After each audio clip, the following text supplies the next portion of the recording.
It's Monday Night Sports Talk on the airnetwork.net and 94.1 in Huntington, Pennsylvania. Welcome. It is Greg Banks in the studio tonight. And normally we're actually joined by several people, but tonight, because I guess it's a national holiday, which is Washington's birthday, President's Day, Dave Shannon is with me. President's Day. Yeah, technically President's Day, but I heard Jeff Speck saying on the radio today that today it is Washington's Day. And because I guess the original holiday was designated for George Washington. But, hey, it doesn't matter. It's President's Day, and for many people, it was a day off. Dave Shannon, though, he wasn't off today. He was kind of putzing around the house, doing whatever he does. He's live in Altoona tonight, live here on the airnetwork.net. How you doing, Dave? Good evening, Greg. Happy to be aboard after an interesting kind of weekend as far as sports goes. Bit of a disappointment for Penguins fans. Both games over the weekend, Friday night and then yesterday. Man, yesterday was rough, though. I got to tell you, man. The Red Wings on the bottom of the heap. All right, you know more about that. We'll talk more about it. But what's going on, man? Well, I have to do this. Hold on just a second. Okay. I have to get prepared because my friend Dave Shannon, we are going to kick off this week's Monday Night Sports Talk with an audio daily double. If you're a fan of Jeopardy, you know what audio daily doubles are. Yeah. Do I need to give a hint? Probably do, because if I hadn't been caught up in this yesterday, right, due to a lack of general good sports on television, I would not have equated what I am about to play with what it is equated with now in my mind. So first I'll play, this is today's audio daily double.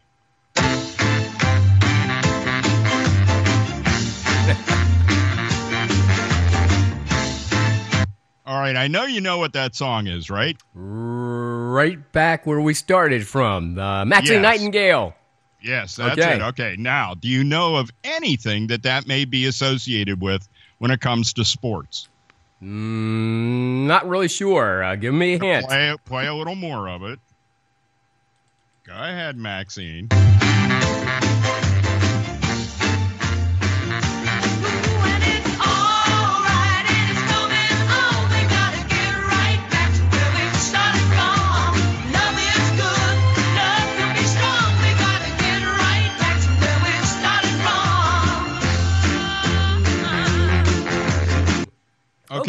Okay. Still ringing any bells? I have to equate that to sports, and I'm thinking, okay, can it be the NBA? No. Can it be maybe horse racing? Maybe Daytona 500 as the guys are getting prepared? That's true. No, am I it close? Could be any of those things, but think of it this way. Yeah. Cinematic sports. Oh, okay. Cinematic sports. Right.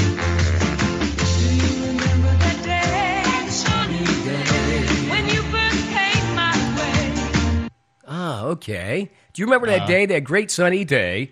Maxine Nightingale, right back where we started from. I don't know, Dave. I mean, you got me boggled already, and we just started the show 2 minutes ago. And it's a daily double. I'm not going to make it through the whole show because I can't come up with a single right now. I'm as bad as a pirate infield. I'll give you one hint here. Okay. Johnstown. I said no one would take your place. And I should remember this. I lived in Johnstown 30 years. It's got to have something to do with the prolific. Oh, my God, probably. Let me see if this is Jimmy. Man, I hate to do this because I don't want to lose you, Dave. But I wanted to see if I can add Jimmy to the group call here. Jimmy Ty. Let's see if Jimmy is on the line. Jimmy Ty, are you on the line? We're into a daily double right now with Dave Shannon. Jimmy Ty's on the line. Dave, are you still there? I am still here. Okay, Jimmy, are you there? Yeah. Okay, hold on a second because we've already got the show started. Dave's working on something right now. It's the Daily Double, something that's going to pique our interest. It has to do with Johnstown. Dave, can you still play another piece of that or no? Cinematic with a movie. And remember that we're a sports talk show. That's right.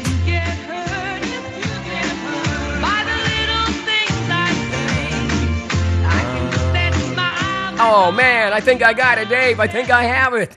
It's the 50th anniversary, or let's see, it'd be the 40th anniversary of Slapshot, the motion picture with Paul Newman. Is that it?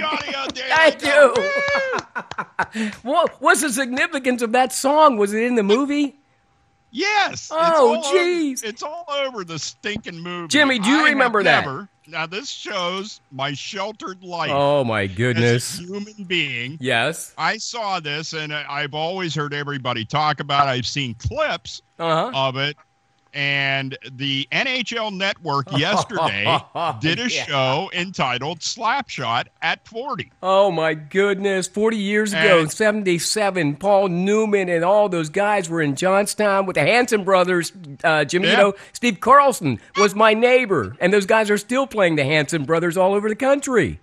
Yep. Wow. They were basically the primary guys in the NHL presentation of Slapshot at 40. They did lots of sit-down interviews with the people that are alive. Wow. Unfortunately, Paul Newman's not available. Lost a lot of guys, from that movie. Yeah. But bottom line is they go back, they tell the story of how the movie came to be. They talked about the fact that the Carlsons, that their one brother who was going to be the third Hanson. Yeah, Dave, I think it was. Called up. He was. It was could not be in the movie, and that would have been Dave Hansen, or actually Dave Carlson. I think it was Steve's brother. Right. Yeah, and he got called up. So the third Hansen then ended up being Dave Hansen. Oh, that's right. It was actually a Hansen. And they would have had all three Carlson brothers would have been in that movie then. Exactly. Holy mackerel. Jimmy, do you remember the Slapshot in Johnstown back when, I'm sure you were just a small tyke back then, if you were even born back then? You know? The movie came out in 1977. Right. Just before the flood. I was born in 1976. Okay. When they filmed the movie, I was in the movie. I will say that. Okay. In my mom's your mom was there at the Cambrai County War Memorial. I was in my mom's stomach. Let's just say that. In the crowd, and see when that music was being played, Dave, it brought back it brought memories back to Jimmy, too, because he was inside just dancing and acting crazy. Monday Night Sports Talk here on the airnetwork.net. Welcome to it. Jimmy Ty has just joined us from the Hamburg area, down around Philadelphia, PA. Jimmy, we're just about ready to start the show. Dave hit me with that daily double, and I tell you what, Dave, that was a good one. A very good one. That is, I will never hear right back where we started from the same way again. Hey, a couple of our old compadres were in that movie back then. If you remember, John McClintock was a reporter for Channel 10 back in those days, maybe at Channel 6. And our good friend Dave Hurst, I believe, was also in that motion picture from 1977 with the Hanson brothers. And, of course, there were a plethora of folks. Like Paul Newman stayed in town for a long period of time. You saw scenes of Gloucester Brothers, Central Park, around Christmas time where they reenacted that. Because I believe, Jimmy, if I'm not mistaken, that movie was actually shot probably like 76, 77. They continued to come back and forth, from California. And, much to our devastation, a major flood hit Johnstown just months after that movie was released, Dave. So none of that looked the same. You know what I mean? When the movie came out. Exactly. The funny thing is about that movie, and you talk about Paul Newman, my grandmother on my dad's side, and her sisters owned a restaurant on Clinton Street. I remember Clinton Street. Bar. Yeah, okay. It was right up the street from Coney Island, St. John's Catholic Church. Right. And Paul Newman, when he was filming the movie, stopped in there a few times. Yeah. You know, for something, for like, I guess, a drink or dinner. According to my grandmother, who passed away, but that was the story, that Paul Newman stopped into my grandmother's restaurant on Clinton Street during the filming of a Slapshot. Me, I don't remember it because, of course, you weren't born yet. Born yet. Yeah. You know, or if I was born, you know, I was merely like a month old or 2 months old. Exactly. And Clinton Street was very busy back in those days. Go ahead, Dave. I was going to say, the most interesting part about the movie, now I have not seen the clean, unedited version, which has And Paul Newman actually in this, they do have an interview they did with him in 2005. Right. And I think Newman said something to the effect of, it was the most foul-mouthed movie that I ever did. There was a lot of F-bombs being dropped in that movie, oh my man. goodness, for the time period. Yeah. For the time period, it was just like out of control. And Dave, do you remember? It was amazing that the NHL Network was able to put it together and do enough. They didn't do bleeps. They just did, silence those areas. Right. And there were stretches of that where there was like no dialogue. Hey, do you remember on the marquee of the one theater that was downtown, Jimmy? I think it was the Embassy Theater. Yeah, remember, she was on the marquee because Deep Throat was a big movie back then. And it actually was playing at the Embassy Theater at that very moment. I worked right across the street. Years later, in 1980, what year was it? 85, I got to Johnstown, and WCRO's studios were in the bank building right across the street from the theater, which is no longer there now. Yeah, so that was kind of wild. Right now, that's isn't the convention center is there? The bank is, and right by like the fish boat. Well, right. Yeah, it's not down that far, though. Do you know on Main Street, Jimmy, where Johnny's Mission was? Johnny had his, right across from there was also the bank, which was Moxon Bank Building. And across the street was Joe's Newsstand. And if you went down Main Street, there was a big theater there. And now the Travel and, I think it's Travel and Convention Bureau, Janie Korodowski and Amy and those guys work out of that place now. But that used to be the old theater that showed Linda Lovelace, who became a major star. But anyhow, we remiss just a bit here. See, and that's what that brings back is all of those memories of that kind of stuff. And you see the War Memorial. You know the scenes. If you've been in the War Memorial at all, a lot of the hockey scenes were done at the War Memorial. Exactly. Locker room scenes and other things. I think one of the Office or a couple of the Office scenes. And, it just goes on, and it was great to see it for the first time. Yeah. Now what I'm trying to do is find where I can buy the unadulterated. The other thing is, as many films were back in that era were shot in the 16:9 ratio that we are now familiar with television, right? That most people equate just because of the ratio of the picture that it's automatically high definition. Well, that's not true. Yeah. That it still has to be high definition. But I do want to tell you that they have pulled those films off of the shelves and resampled them into digital format off of those films that were shot in the 16:9 ratio. And so therefore they actually are high definition. Some of that stuff looks like they just made the movie yesterday. So it was like redigitized or something. Sort of like, when you're watching Wizard of Oz and the first half goes by in black and white, then all of a sudden the Munchkins come out and it's in color, man. The funny thing is about movies in Johnstown in our hometown. Right. Is we had Slapshot that was filmed. All the Right Moves. That was a sports movie. Yeah. You had All the Right Moves with Tom Cruise and early Tom Cruise. Yeah. After that, there was no movies. No, there weren't. And you know why that was, Jimmy? Because obviously the steel mills, once they suffered and after the 77 flood, and Dave, you and I, along with Jimmy, by the way, who also produced the Game of the Week, and I produced it for many years after he left, we all worked out of the Point Stadium. So Tom Cruise and his crew actually left those lights that we see now at Point Stadium. Those were left by Tom Cruise. It didn't cost the city of Johnstown anything. And you were there, Dave, with me doing AAA baseball here a few years ago when they rebuilt that stadium. They knocked everything down, but the only thing they really kept were some of the stands, and they kept the lights, obviously, because they could be very, very expensive to put those up.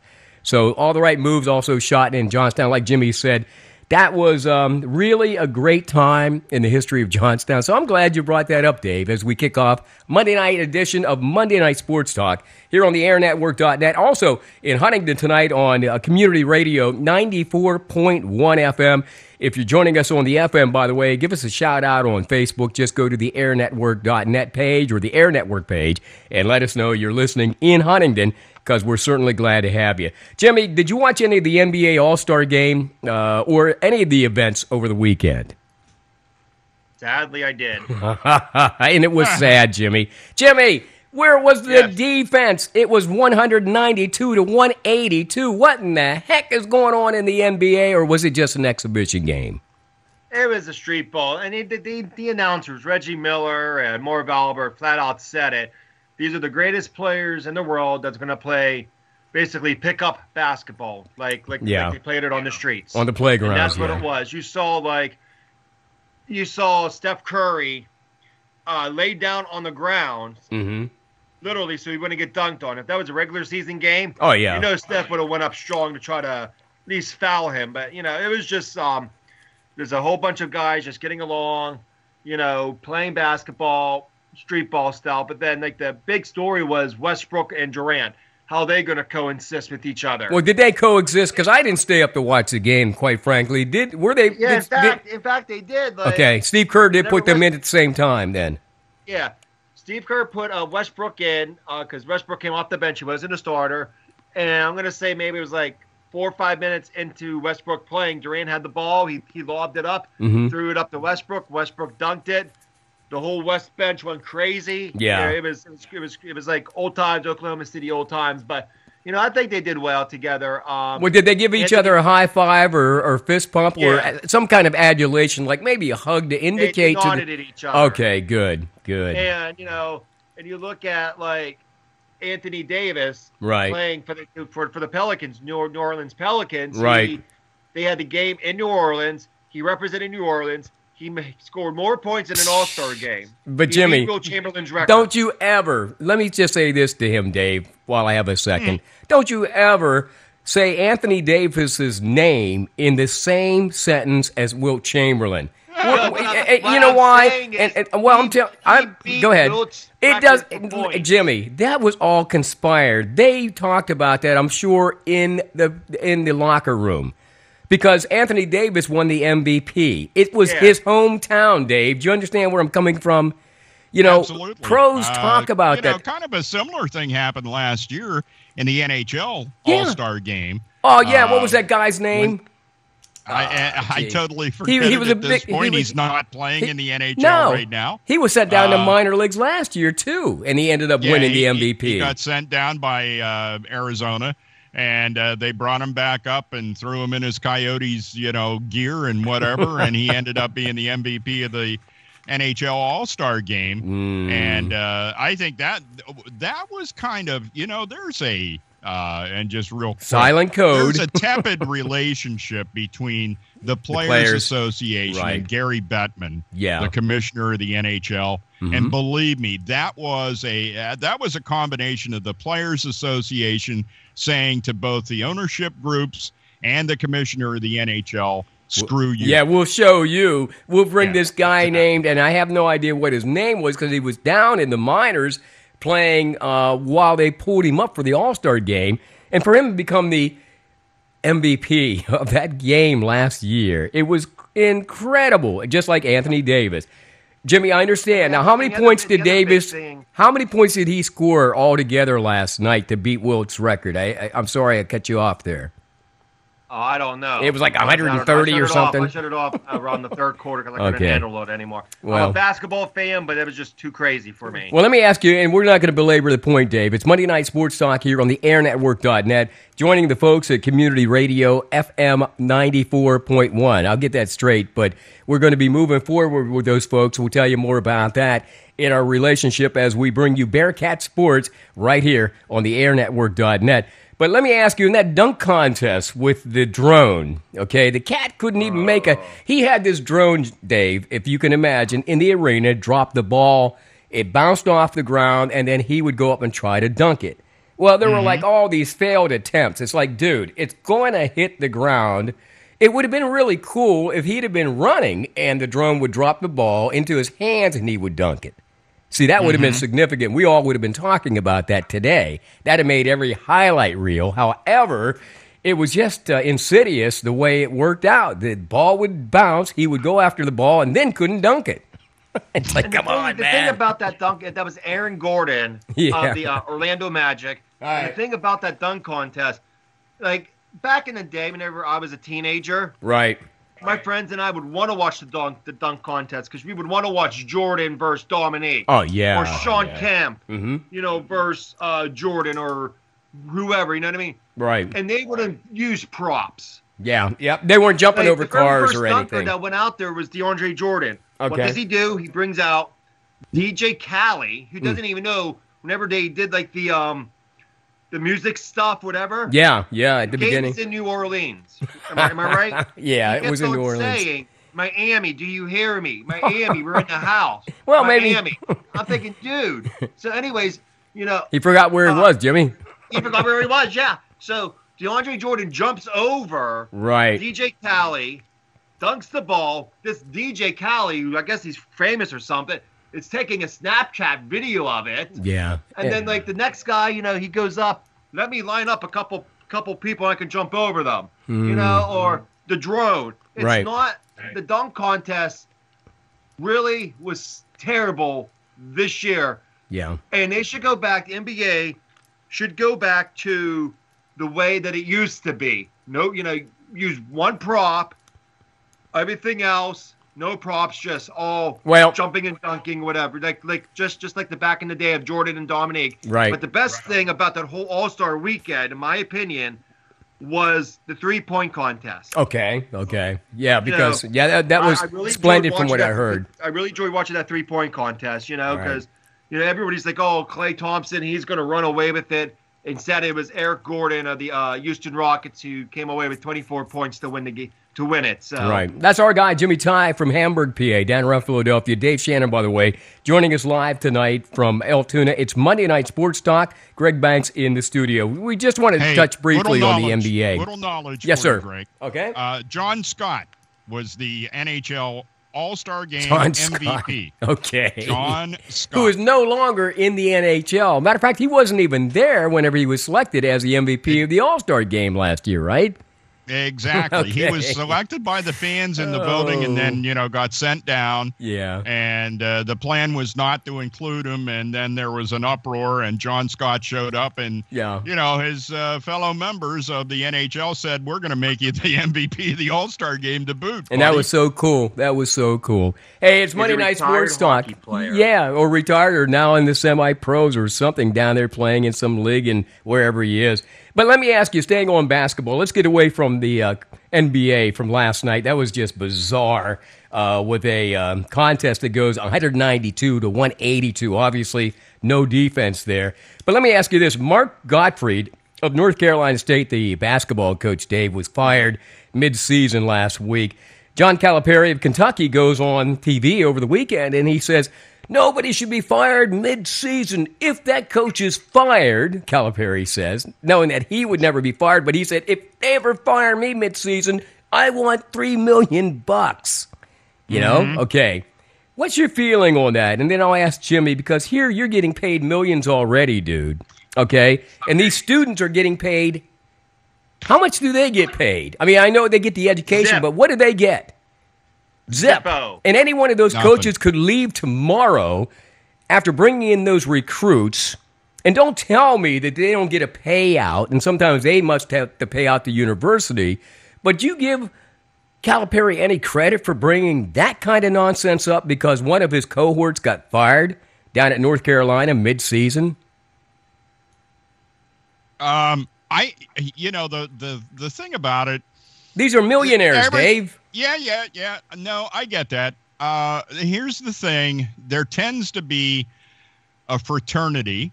There also is that idea that you sit there and you see that happen to somebody else in your fraternity. Mm-hmm. And it's like, am I the next guy? And if I don't speak out now, is that going to happen to me? Right. And that's the best excuse I can give for standing up at that particular point and making that kind of a statement about it is that they're, whether that would happen to Calipari, I can't really see that happening. No, I don't see it happening a lot. No. In not professional. In college ball, I've never seen it happen in basketball. College sports. Yeah. Now we've all seen, even in football, generally if they decide to drop a football coach, unless there was some glaring problem that occurred during the season, they wait till around either the last game, next to last game, or until the season's over to get rid of their head football coach. Right. Yeah, not in mid-season. Mid-season. Yeah. And, that's professional, Jimmy, right. and that's professional. That's the difference. Although Greg's making the point too, with the amount of money that some of the NCAA coaches make, isn't it damn near? Well, actually, some of them are making more than what the NBA coaches are making. And Calipari's major issue, Jimmy, was he said, I'm telling all the coaches out there, get that in your contract. Make sure they pay you $3 million if they ever fire you mid-season. So do you agree that he should have been the spokesperson for something that, hey, if I'm a university, and let's say this guy had a bad record last year, but I was going to give him the benefit of the doubt this season, and I fire him mid-season, so what? Well, I think it's good that Calipari said that because he is one of the more popular college basketball coaches, and people do listen to him. Right. You have there's certain coaches that stand out. Bill he Self obviously Kansas, does. Yeah. Roy Williams. Yeah. Calipari, Rick Pitino, and Coach K from Duke. Yeah. Coach K from Duke. But let's say Kevin Stallings from Pitt or the Penn State coach. I don't think anybody would miss either one of them, to tell you the truth, if it happened. No, let's say they said that. They'll laugh at them, but because it's Calipari, say that they're going to say, hey, you know me? Yeah. This guy's for real. We should listen to him because he is a known coach. Hey, here's something else, guys. Think about this, going back to the NBA just for a second. Calipari makes this statement on television, and it's out there today. And for some reason, people don't understand why he's speaking up for Mark Gottfried, other than the fact that they probably are tight friends and they have that fraternity. And he wants to let these coaches know, hey, you're making millions, but you need to put in your contract, if you get fired, you should get $3 million plus the $1 million that you were hired for. Okay, Jimmy. Yes. Last night, two big men from Kentucky, Anthony Davis, is now being joined by Boogie Cousins in New Orleans. And their coach was John Calipari. Do you think he's setting them up so he can leave after the end of this season and coach those two guys? No. Calipari has a cushion job. And basically, DeMarcus Cousins flat out said, whatever team he gets traded for, he's not going to re-sign with them. So basically, New Orleans is just renting him for the end of the season, and then Cousins is going to go to a contender. Okay. There's no way Cousins is going to stay in New Orleans, and he basically said that in his contract. Right. If I get traded, any team, no matter who it is, I'm not going to stay with that team. So he's one and done, basically. Will not resign. So he'll finish out the season with New Orleans down there with Anthony Davis. You'll have two big men, and then he'll move on and do something else. Okay. Monday Night Sports Talk here on the airnetwork.net. Let's get into some football real quick for our audience. They know we love to talk about football. We've been doing it for 6 years. Dave, Antonio Brown, of the Steelers, is negotiating now. Of course, they want to negotiate with him with 1 year left on his contract now. Chances are he'll be signing from 3 to 5 years, and it's going to be a big contract.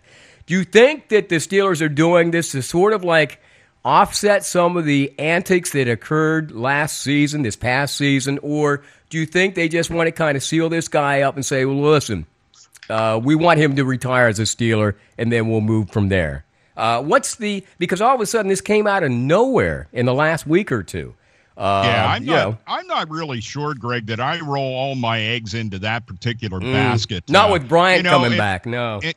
And looking back at other receivers that have really meant something to the team and stayed there with the Steelers, and Hines Ward immediately comes to mind. Right. And that's a guy that played with a Steelers kind of mentality every year that he played for the Steelers. Right. He was a rough and tumble guy, and it didn't matter to him if you sent him out in a pattern for blocking purposes or as a decoy or over the middle else. I mean, he was out there, and he did what they asked of him. Antonio Brown's a look at me kind of guy. Yeah. Look at me, look at me, look at me. I'm Right. going to do this in the end zone. Look at me. I'm going to do this in the locker room. Look at me. I'm going to be on Dancing with the Stars. Look at me. I don't know that I roll that kind of capital into that particular player. Well, do you think they're trying to head it off? And I'm not saying that good quality NFL receivers are a dime a dozen. Right. But there are other ones out there. And actually, there are a couple on the Steelers roster that might be able to fulfill that kind of a role with the Pittsburgh Steelers and be more of a Steelers kind of player as opposed to what Antonio Brown is. He's too much about him and not a whole lot about the team. Well, you think, Jimmy, in the negotiations they're having with with Antonio Brown right now, that's basically to head things off. Like, they want to get it done now because they also want to let him know, dude, we give you this money, you better, like, straighten up. You think it's sort of like a clarion call to him to say, we're going to give you a little bit of money, but you better straighten up because we can take it away just as fast as we give it to you. Yeah, I believe that because of what happened last year with the locker room incident before the Patriots game. Right. All his commercials and everything else. Oh, the Facebook thing. Let me Snapchat my whole life. Yeah, exactly. Basically is what it is. Yeah. Let me Snapchat me sleeping. Let me Snapchat me peeing. Yeah. Well, we don't want to see that. Everything. Yeah, exactly. The Steelers are saying, just like you said, Greg, straighten up. We're going to give you some money. You better straighten up. And if not, we can always take it away, trade you. Whatever. And Dave, you remember there were a lot of guys right after the Super Bowl, Santonio Holmes, they let him go. I mean, the guy had a great season. It's surprising to me, because I don't know what it is, and I'm not there every day, so I don't know how Mr. Brown conducts himself during the course of a week, but maybe they see something that I don't. I quite frankly don't see him as the kind of athlete who is apt to change from all the things that we're talking about that make him a negative on the roster. I don't see him changing. I don't care how much money they give him and how much they want to crack the whip and say, hey, we're giving you this money, now behave. That's not going to happen. Yeah, I don't know if that compels me to behave anyhow. Go ahead, Jimmy. You also have Le'Veon Bell. You have Le'Veon Bell, and you have Martavis Bryant coming back. See, that's the glaring point right there. If he's healthy, who's Antonio Brown? You know what I mean? You can be replaced tomorrow, man. It's like I used to tell my kids, hey, straighten up. Fly right. I know my dad used to say this. I'll make another one just like you. But Le'Veon's a free agent. They're trying to they're going to try to franchise tag him. I know. If they don't franchise tag him, Le'Veon's going to go walking. Yeah. Did you ever hear that, Dave? I brought you in this world. I'll take you out.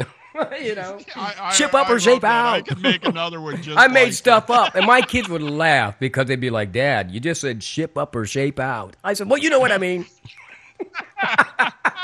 So, all right, Jimmy, in case you want to use that on Lucy sometime. It's Monday Night Sports Talk here on the airnetwork.net. Let me ask you guys this real quick, then we'll get on with our business and talk a little hockey. Darrelle Revis goes to Pittsburgh, Jimmy. You know he's from there anyhow. He played high school ball there. And so he goes up onto the south side of Pittsburgh at 2:30 in the morning because he's looking at his development. Obviously, they're developing something there. And he just happened to be out. And there were a couple of kids following him, and they had their phones on. And he said, what are you doing? And they said, hey, are you Darrelle Revis? And he says, yes, I am. Well, apparently now more kids, young people, because now he, of course, is in his 30s. He's an ill-fated cornerback who really can't cover much. But all of a sudden, these phones were taken from these young men who were 20, 21 years old, several of them lying on the ground. The police were called, and the phones were gone. Now, my question is this. You guys, and we've talked about this before, you're a superstar, dude. What are you doing out at 2:30 in the morning? Could you have not gone to your development, Dave, let's say at 9 or 10 in the morning? And he said his excuse was he didn't want people to know who he was. Well, nothing good happens after 10 o'clock in my book. So, unless it's being done inside your own home. Exactly. So now Revis has to talk to the law enforcement because these guys ended up getting hurt and broken arms and beat up pretty badly. Mm-hmm. Supposedly he was the only one there. Now, if I'm mistaken, Jimmy, he wasn't even covering, well, let's say halfbacks last year, tight ends. So how did he, without maybe some help, cover these gangsters? or these guys trying to put him on Facebook Live, probably, or Instagram. I know there's a lot that has to be said or a lot that has to be investigated, Dave, but it just seems weird to me, man. He's a big guy. He's a big guy. I mean, it's kind of tough for all of us. And I know Jimmy relates to this because he's, been a photographer around sports figures for a long time, and you get jaded when you watch sports because you see what the television camera shows you, which is normally a bunch of guys the same size, okay? And you get to this point where you think, you see this guy and he looks small, and then if you're actually there and you walk up to this guy, he's freaking 6'2". Okay, perhaps, so but they're not very big. This may not look like the toughest guy in the world when he's on the football field, right? But when you take him out and put him in with the rest of the public, he's a big dude. Oh, he's bigger than normal, perhaps. Yeah. But and that's exactly right. Like I remember, whenever I was living in Sarasota, and I was our main photographer for Tampa Bay Buccaneer games. Okay. And I would go up to the games, and we would interview the players afterwards. And you will look at a player like Rondé Barber. Right. Right. He looks like a normal guy, size human being outside of his pads. Right. Outside of his pads and all that, he looks like But whenever you're in the locker room, them players, they have their shirts off. They might be like in shorts. Oh, they're cut. Yeah, I know what you mean. They are cut. Yeah. And it's like, I'm 6'4".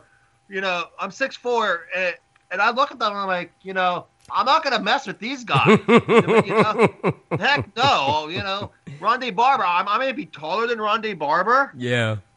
But, man, these guys are cut. They are prime machines, just like Darrelle Revis. He's a prime machine. Well, I'll be curious to see why that happened, how it turned out, and, all the inside information, because I don't know. He either had help or he's quicker on defensive back than we thought he was. I thought the guy was slowing down. He was getting burnt.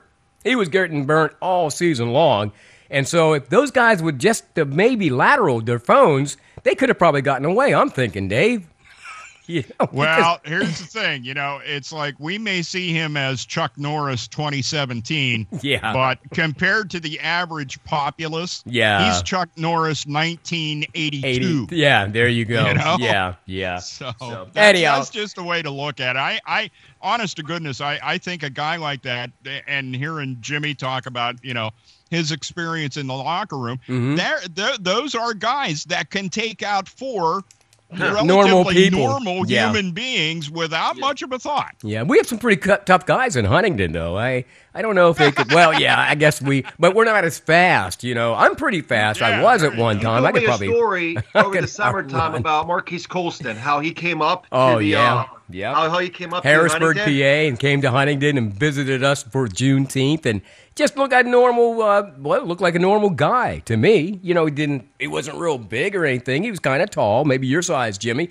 But there was nothing really outstanding about the guy, because once you take those pads off, it is speed and it's muscle, and of course it's also technique, and that's what they have over us. That's why we're not pros. That's why we talk about it, and they actually do it. So speaking of guys who are wide receivers, and we'll let this go, Terrell Owens, guys, he was not selected for the NFL Hall of Fame as a finalist.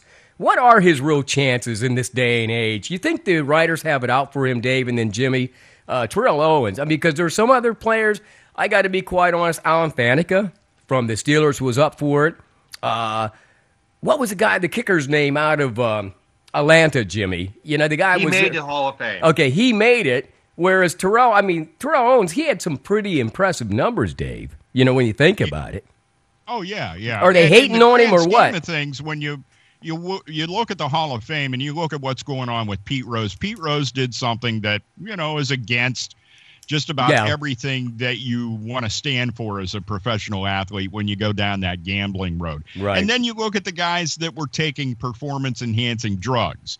And that goes against everything. It's like, what do you preach to young kids and, as they're coming along in sports, hard work pays off. Mm-hmm. Well, what you're saying when you're taking performance-enhancing drugs is there's a fast lane to the hard work paying off. But Terrell wasn't caught up in any of that. You know what I mean? Exactly. That's what I'm getting I think at, people just hated him because of his antics again. See, he goes back to like the showman. And that means squat. Yeah. What means squat? The guy didn't take performance-enhancing drugs.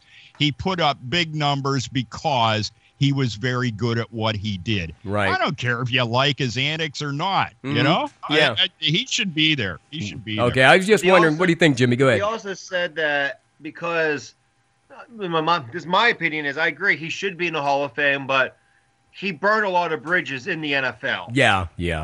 Burned a lot of bridges. He was with what?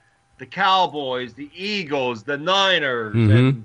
and, just like Chad Johnson. He's another one. He also burned a lot of bridges in the NFL. And I think because of that, his teammates are saying, Terrell Owens is a cancer. Well, yeah, but Jimmy, wouldn't you agree? And I heard Ike Taylor say it one night here on the Air Network on his show that, listen, those wide receivers are wired totally different.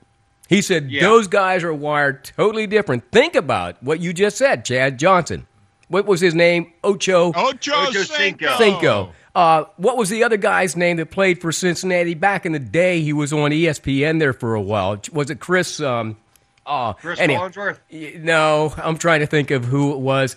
But anyhow, a lot of the wide receivers are kind of cut from a different cloth altogether. I mean, let's face it. These guys are trying to beat people downfield. They're getting beat up, and they're cutting over the middle. You know what I mean? They do things that normal people don't do. And so I got to believe Terrell Owens was one of those guys who was just wired totally different, man. One Hall of Famer said, one of the people who do the voting for the Hall of Fame said the only reason Terrell Owens did not get into the Hall of Fame is because he had too many drop passes. Okay. Well, see, that may be a given. But he also had a lot of caught passes, too. Yeah. And of course, the antics probably outweigh the passes. Let me ask you guys this, and we'll wrap up the football. Tony Romo is getting offers today. Here it is, February 2017. If you were Tony Romo, now it sounds to me like the Dallas Cowboys aren't just going to give him up for a slim penny, if you will. And they're going to pay him money. So if he leaves, they've got to pay his salary if they get rid of him.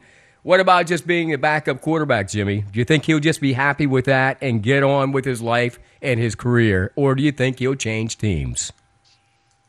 Oh, boy. Because the dude is injury prone. I mean, he gets on the field one play, and it looks like he gets hurt. He was on 2 plays last year exactly. in the preseason, and he crushed his back. Yeah. I think the guy should just retire. He is way too injury prone. You touch him and he breaks. You don't think he would? He has a family. No, he has to look out. He has to look out for his family. Why play football whenever you already made all this money? You already did whatever you wanted to do, minus win a Super Bowl. Right. So Romo should just call it quits, retire in Dallas, retire as a Cowboy. Don't go to another team. And if he wants to play football one more year, yep. Because just be the Cowboys, backup. Like we said last year, are one of the favorites for the Super Bowl next year. Maybe play one more year to see if the Cowboys can make it to the Super Bowl with Prescott, with Elliott. Right. And then if that happens, then Romo should just retire. Any thought on that, Dave, as we wrap up this segment of the show here on the Air Network? I'm sure that as a competitor that Tony Romo is, that he really doesn't want – because right now his career is noted for 2 things, one of which that you've graphically brought up to us, Greg, in that he tends to be quote-unquote injury prone. Right. The second of which is how many chances he had to get this team to the big game and he came up short. Oh, yeah. And, I'm sure as a competitor you don't want to leave and have that be your legacy as you walk away from the game. However, how many more years do you have left? And do you really have an opportunity where you can right the wrongs that you brought to your career by never performing totally up to what was expected of you over the course of time? So, it's ultimately up to Tony. If it were me, And I tend to think of it differently just because I never, I'll never have a sniff of the kind of money that Tony Romo made over the course of his career in the NFL. If it's me, I'm walking away. I'm doing exactly what Jimmy said. Ride the season out. Maybe the team theoretically should get to the Super Bowl next year. Yeah. That you go ahead, ride that train out.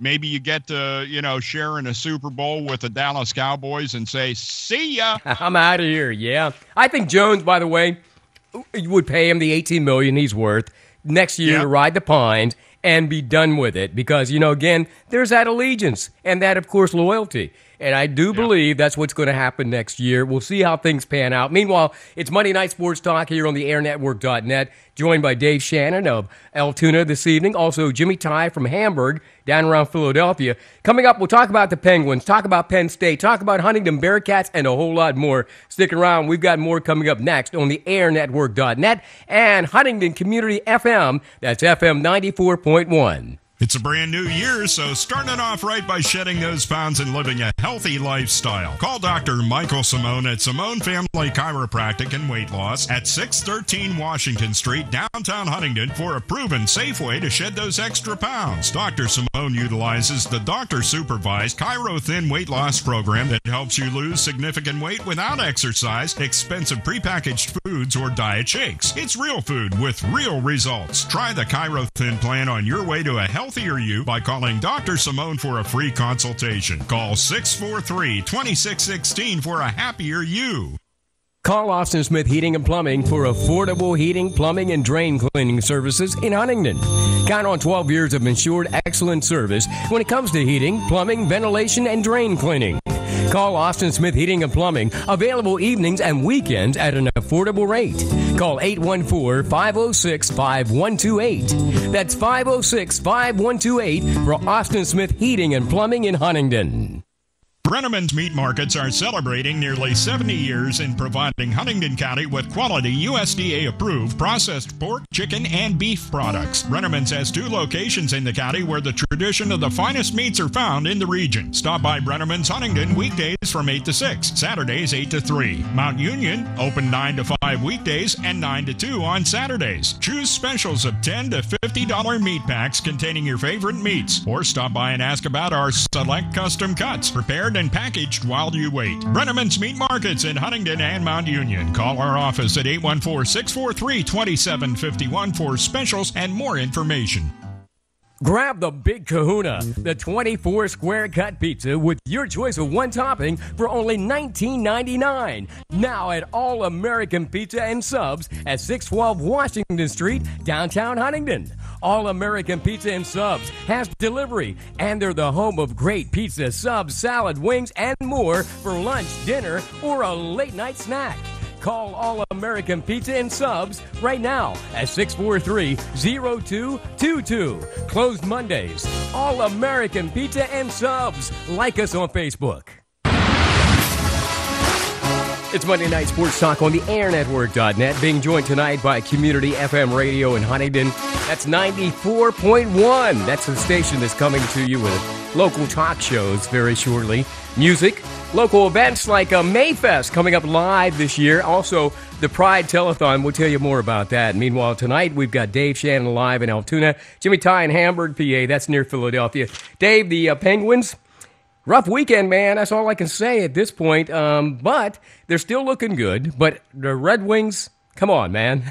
What happened yesterday? Whew. I was surprised that they came out the way they did in the game. I mean, they did attack reasonably well, but they kept giving the puck up after maybe one shot on goal or no shots on goal in the offensive end of the Detroit Red Wings. And that was a big part of yesterday's loss, is not really controlling the puck the way the Penguins can. The overtime loss to Columbus was, something you didn't want to see. They have not, and they will probably, although not necessarily, but they will probably see Columbus at some point in the postseason. So it's tough to see that they have no regular season wins against the Columbus Blue Jackets. Man, Blue Jackets are tough, man. I'm telling you, that is one tough team. Do you see them at the end of the road? I mean, giving the Penguins some difficulty in the playoffs this year? Absolutely. And, one of the biggest changes in the Columbus Blue Jackets is the conduct of the head coach, John Tortorella. Oh, okay. Tortorella has been known over the years to not only be, he used to have the nickname Tortorella, especially in New York. That was not only in regard to the teams that, he would be coaching, who they were playing. He would want to torture them. Yeah. He also would tend to torture his own players. Well, I have never seen such a 180 by a coach. If you watched the game at Columbus on Friday, you got to see this guy going up and down the bench, patting his guys on the back, chatting them up. It was like, who the hell is that He's guy? becoming a friendly chap, Dave. He's winning.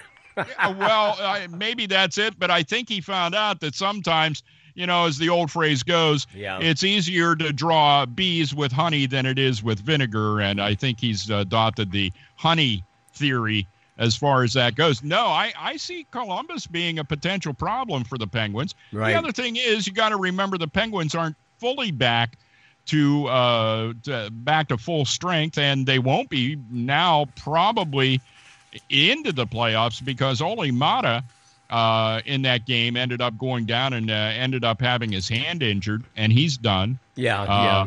It's a 6-week deal, so that would put him out into the playoffs. Hey, I thought a neat occasion was whenever Mario was handing Sid at the beginning of the game yesterday that 1,000 point plaque made out of the old Civic Arena, I understand.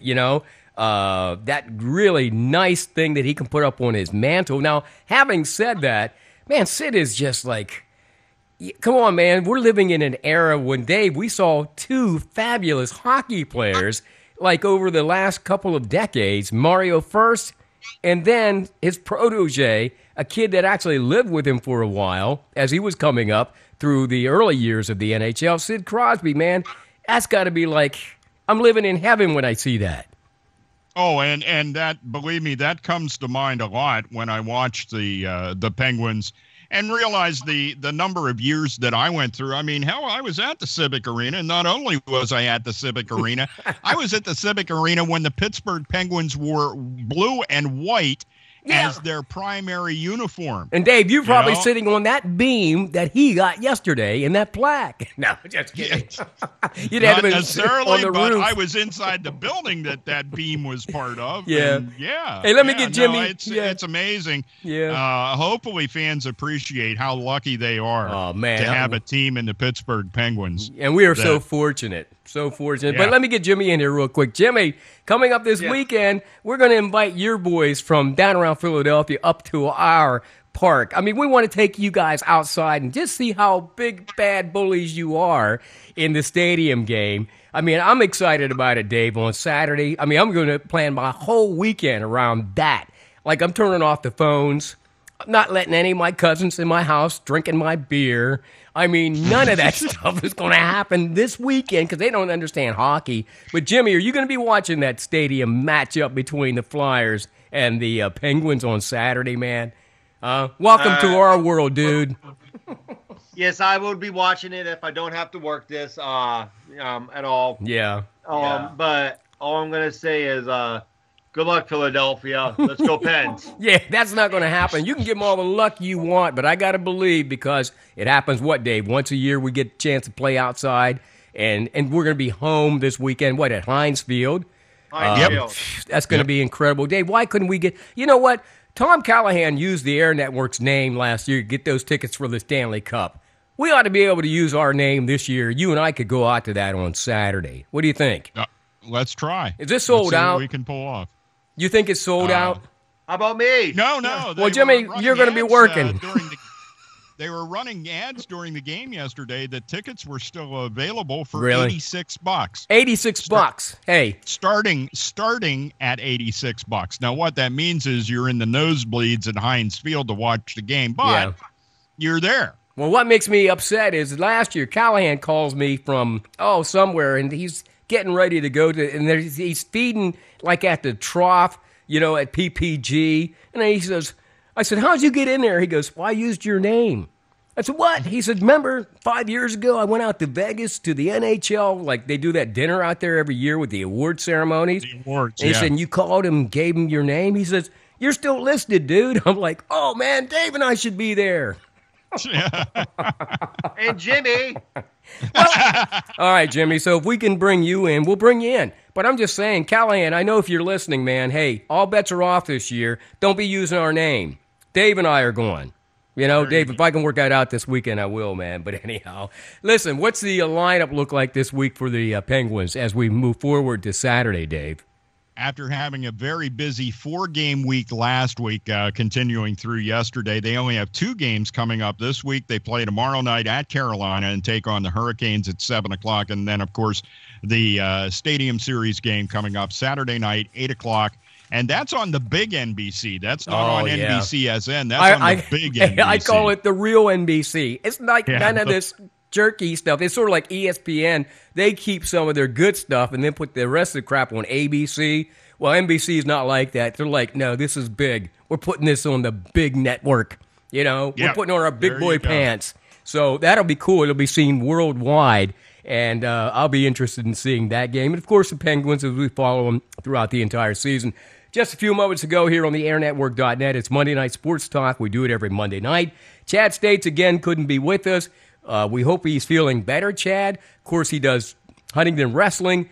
Dave, meanwhile, you've been doing Huntington basketball. And we'll touch on it briefly, but now we're heading into District 6 playoff action. You got a chance to watch the girls who are yet young, but still, you never know. They take on Bedford coming up Wednesday night in Bedford. And you'll bring that game to us live. Tell us a little bit about what we might be seeing, because you've seen some of these girls from Huntington, and you've gotten a chance to talk to Coach Cassidy. What do you think? This is a team. It's a young team, so you have a different player that kind of steps up on a nightly basis to carry this particular basketball team, be it Maddie Gerhardt or whether maybe it's Tamani Easter that steps up. And so, you know, you have this rotation going on amongst the players stepping up. If they could get 2 of those players to have a big game, and you know, what you're looking at, here's the end of the season for the Lady Cats. Yeah. They defeated Phillipsburg Osceola here on the Air Network 62-33. Right. And then their final game of the season at Central, they ended up losing 54-38. So they lost by 16 there, and they beat Phillipsburg Osceola by 29. Yeah. So, you know, it's like, okay, which Lady Cats team shows up? Can you get them up? Because remember that big win against Phillipsburg was at Huntington, and the loss was at Central, and they're going to be at Bedford. The trick is getting the girls to feel like they're playing in Huntington rather than at Bedford. And I got to believe that Bedford's got to be ranked higher, obviously seeded higher, I guess, traditionally as we go through this District 6, of course, tournament. It's starting on Wednesday. Then on Thursday, Dave, you'll be at Huntington as the Huntington boys await, I believe, the winner between Johnstown and I can't recall who they're playing tomorrow night. But anyhow, you've got that Huntington game coming up on Thursday night, then the boys game, as they enter the District 6 finals, or at least the competition. Yeah, we've done 2 of the boys' games on the Air Network, and both games, to me, a very solid basketball team. That I mean, their starting 5 are capable of going through an entire game. Do they get in foul trouble? Not that much. You know, I've not only seen I think 1 or 2 foul outs in those 2 games that we did. But the guys play a pretty clean game. They're athletically inclined. When their outside shooting, when their perimeter shooting is on, that's a team to be reckoned with. So. They have the potential to at least make it into interdistricts at some point. And I don't want to put the spotlight on just one kid, but I'm familiar with Matt Sellers because his grandfather was my history teacher, Mr. Sellers, Pete Sellers, and I believe his dad is Mike. So I know the family. So again, Matt and, of course, some of the other guys on the team will be looking to kind of step up their game coming up on Thursday night. So we actually have 2 games coming up this week on the airnetwork.net and Community FM 94.1, by the way. If you can't get a cell phone or a smartphone, I guess, or get online at the airnetwork.net, check it out in Huntington Borough at 94.1 FM. Huntington girls taking on Bedford Wednesday night with Dave Shannon. Then on Thursday night, Dave has, live from Huntington, the Huntington boys perhaps picking up the Johnstown game. And we'll see how they make out tomorrow night. Johnstown loses. Of course, it'll be the winner of that Johnstown game tomorrow night, taking on Huntington boys on Thursday night. Jimmy, let me get you in here as we wrap things up. Your thoughts on McCutcheon as he moves to right field this year. He came out over the weekend and said he's all right with that. Do you think that's a good move for the Pittsburgh Pirates to put Kutch out in right field? Yeah, I do. It's never good for the team. Kutch is getting older in age. Marte is a much younger player, and you know, and that's what you need in the center field is a player like Marte in center because he's a much younger player and. Kutch is, I think that's going to be his good position right there. I think that's a good move, and if Kutch wasn't happy with it, he would not be playing well. But Kutch is happy with the move, so let's see what happens. Sounds to me, Dave, like he's obligatory that he's just happy to have a job right now. You know what I mean? Well, to a degree. I mean, he knows he could go somewhere else and make a lot of money. I think he wants to stay at Pittsburgh, and he's got to realize that he's going to have to roll with the flow. I'm going to have to do that. We're looking forward to the Pirate season. They're down in camp in Bradenton. Of course, pitchers, catchers, of course, reported. And now the whole team is there, and I'm sure they'll get some things going here, hopefully early in this season. Thank you to Dave Shannon, live from Altoona, Jimmy Ty from Hamburg, down around Philadelphia. I am Greg Banks in Huntington, and we do this every Monday night from 7 to 8 p.m. Thanks, guys. And, Dave, I guess I'll talk with you on Wednesday and Thursday, eh? Sounds good to me. All right, Jimmy, have a great night, dude. You too, Greg. All right. Thanks, everybody, for listening. It's the airnetwork.net and Community FM 94.1 FM in Huntington. This is Monday Night Sports Talk. Good night.